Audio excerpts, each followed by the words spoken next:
안녕하세요. 대단한 부동산 꼰대들의 이상수 이꼰대입니다. 현재 대출 규제도 굉장히 강화가 돼 있습니다. 그러다 보니까 주택담보대출을 받기도 어렵고 거기에 전세자금 대출까지도 받기가 어려운 상황입니다. 전세나 매매나 분양이나 모두 다 어려운 상황이다 라고 볼 수 있습니다. 자, 그런데 앞으로 이런 대출 규제가 더 지속적으로 강화가 된다라고 했을 때는 정말로 최악의 상황까지 갈 수 있다라고 판단되는데, 그거는 지금 집값에 지대한 영향을 주고 있는 이런 공급에 대한 문제도 심각하게 만들어 버릴 수 있다라는 거예요. 공급 절벽 사태까지도 갈 수 있을 만큼의 심각한 상황이 왜 벌어질 수밖에 없는지 오늘 시청자분들하고 그 부분을 가지고 내년과 올해 하반기 시장 전망 해보고 부동산 전망 해보도록 하겠습니다. 지금 바로 시작할게요.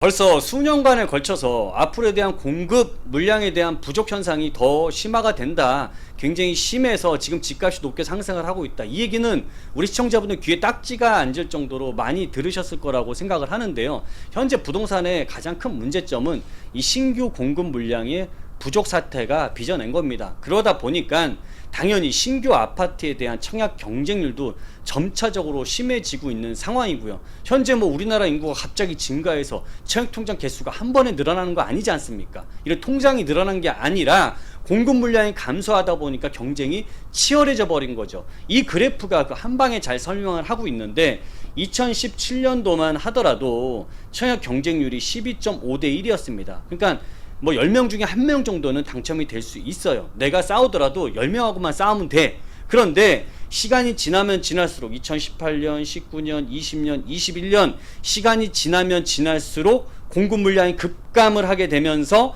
경쟁률은 급성장, 급등을 하게 되는 거죠. 아주 폭증을 하게 되는 거죠. 이러다 보니까 109.6대 1입니다. 무려 내가 이제는 100명, 109명하고 싸워야 되는 상황이 와버렸다라는 거죠. 자, 그러면 지금 같은 현상이 반대로 일어나야지만이 이 경쟁률 자체가 다시 낮아질 수 있는 거 아닙니까? 반대로 일어나려면 어떤 일이 벌어져야 될까요? 공급 물량 부족 사태가 일어나면 안 되고 공급 물량 과잉이 돼야 돼. 많이 지을수록, 많이 만들어낼수록 이 경쟁률은 낮아지겠죠? 그렇게 되면 청약 경쟁도 이제는 다들 그냥 완만해지겠죠. 예전처럼 지금처럼 100대 1, 200대 1이 아니라 10대 1, 5대 1, 3대 1로 떨어질 수도 있다라는 거예요. 그러면 공급 물량이 많이 나와야 되는데, 역설적으로 현재 하고 있는 이 대출 규제 때문에 이 공급 물량 부족 사태가 앞으로 더욱더 심각해질 거다라는 판단이 되고, 거기에 대한 자료나 데이터가 나왔기 때문에 이게 저는 정말로 성질이 난다라는 거예요. 자, 고승범 금융위원회 위원장이시죠. 대출 중단 사태에 대해서 은행들이 알아서 판단할 일이라고. 어차피 대출, 여기 보면 대출 증가, 가계대출 증가 관리 목표치를 6% 결정을 했으니까 그 선에서 은행들이 여기에 맞춰서 지키던지 그건 당신네들이 알아서 하시고, 서민들이나 일반 전세자금 대출, 실제 필요한 대출도, 가계대출 부분도 그냥 알아서 거기에 맞춰서 하세요. 이러면 끝입니까 이게? 지금 국민들은 이렇게 아우성들인데 앞으로 그러면 자영업자분들 가계대출을 어떻게 할 것이며, 이분들이 지금 살고 있는 게 이런 대출이 조금씩 가능했던 부분들을 가지고서 어렵사리 현재 지금은 극복하고 있는 거 아니에요? 이분들 어떻게 하고, 그 다음에 지금 전세자금 대출 이런 부분들을 어떻게 하고, 분양에서 당첨된 실제 청약자들 이런 부분들을 어떻게 하려고, 그냥 이렇게만 던져놓으면 끝입니까? 자, 다주택자나 잘 보세요.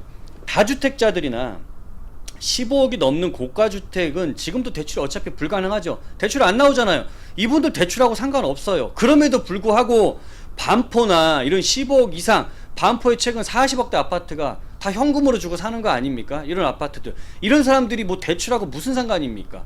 이런 고가주택 돈 많은 사람들은 대출 규제고 뭐고 아무런 상관이 없습니다. 안 그렇습니까? 다주택자들 같은 경우에는. 그리고 전세자금 대출도 5억 원이 한도여서 비싼 전셋집에 사는 세입자, 고소득이라든지 돈이 많은 세입자들 같은 경우에는 이게 문제가 되지 않아요.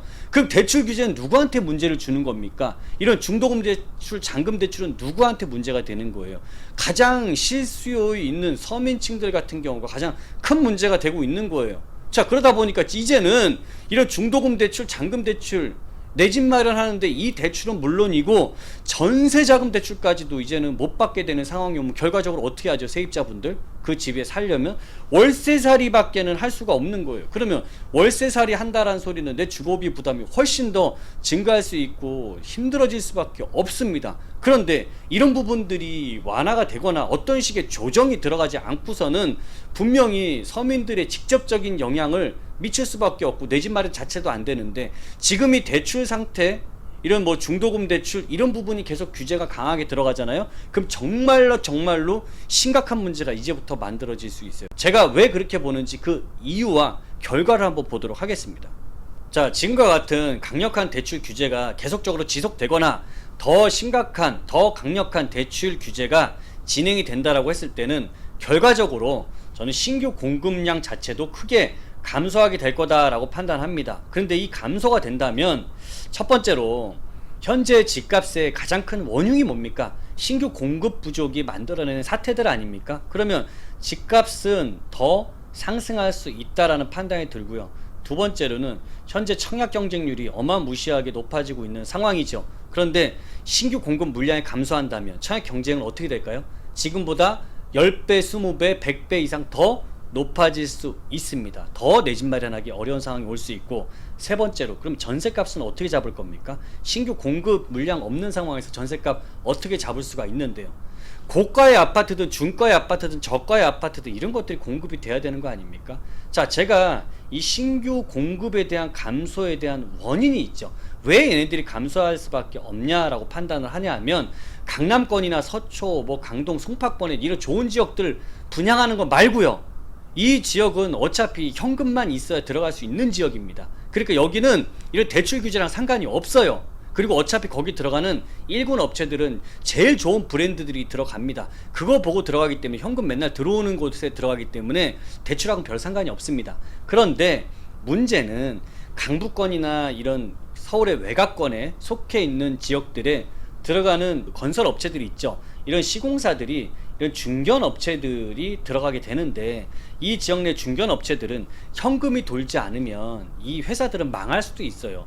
왜냐하면 인건비나 자재료나 요새 자재 원자재도 얼마나 오르고 이런 것들이 현금 안 나가면 물량을 안 주는데, 인건비 현금 안 나가면 누가 일을 하려고 합니까? 그러다 보니까 현금이 나가야 되는데, 어디서 여기 당첨받은 사람들이 중도금 대출을 받아서 은행에서 그 자금이 돌아야 이런 시공사들도 그 돈을 현금으로 주고서 일을 시키는 거예요. 원자재를 사오는 거고. 그런데 대출이 중단된 거 뻔히 아는데 누가 들어가서 공사를 하려고 합니까? 내가 들어올 돈은 없는데 나가는 거 현금 나가야 되는데 누가 돈 쌓아놓고서 건설을 하는 시공사가 어디 있어요?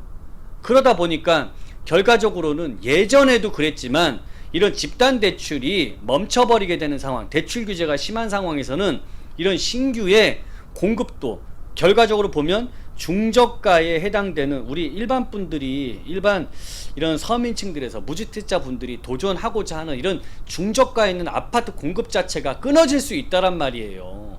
이게 가장 심각한 문제입니다. 자, 예전에 우리 2017년도만 하더라도 이때도 이랬어요. 2017년도에 집단 대출을 그때부터 규제하기 시작했는데 여기에 따른 후폭풍이 불었죠. 분양이 크게 줄어들어 버렸습니다. 그 당시에는 이제 분양 물량이 많았기 때문에 그래도 미분양 물량이 있는데, 지금은 서울에 미분양 물량이 어디 있습니까? 제로입니다, 제로. 그런데 그러면 분양 물량 자체가 앞으로 줄어들 게 예상이 되잖아요. 여기에 대한 데이터도 이미 나와 있죠. 서울의 민간 분양 아파트 공급 이 통계 자료를 보면은 알 수 있습니다. 2021년 9월 29일 기준으로 작성이 된 것들인데, 자, 2015년, 16년, 17년도 같은 경우 이 3년 동안에는 평균적으로 서울 민간 분양 아파트들이 약 한 4만 가구가 꾸준하게 매년마다 공급이 되고 있었습니다. 여기에 있는 4만 가구 속에는 서울 중심권에 있는 좋은 지역들에 있는 분양도 있지만, 서울의 외곽 지역의 가격이 저렴한 중급 규모나 소규모에 있는 아파트들도 모두 다 공급이 되고 있었습니다. 이때는 원활하게 잘 됐죠. 그런데 2017년 이후가 딱 되니까 이때부터는 갑자기 물량이 반토막이 나기 시작하죠. 이때 집단 대출 자체가 금지가 됐죠. 안 나오기 시작을 했죠. 그러다 보니까 이런 중심권이 아닌 지금 외곽에 좀 신규로 들어갈 수 있는 좀 중급이나 소규모에 있는 여기 들어가는 시공사나 건설업체 같은 경우는 중견들이 거의 대부분이었단 말이죠. 좀 우리가 알고 있는 약간 브랜드명이 조금 떨어지는 이런 곳들 같은 경우에는 대출 중단 사태면 결국 현금이 그냥 끊어져 버리는 상태인데, 누가 우리 회사 망할 수도 있는데 누가 이 상태에서 분양을 하겠다고 집을 짓고 뭔가를 하겠습니까? 그게 전혀 안 되는 거죠. 그것 때문에 반토막이 난 이유가 굉장히 큰 이유가 존재하고,